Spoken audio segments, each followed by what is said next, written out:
अशी लढत झाली. आड्याला होता बक्या आणि चिक्या, पड्याल होता लखीडो आणि बाजी. इकडे आड्याला होता भवानी आणि शंभू.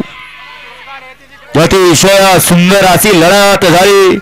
शेवटच्या निकाल कोणी घेतला? बालानं घेतला का आप्पानं घेतला? आणि घेतला निकाल. ज्या जोडीचा इतिहास आहे, जेव्हा जेव्हा एका झोट्यात आलेत तवा तवा एकच नंबरचा मान पटकवलाय असा जोड पळाला.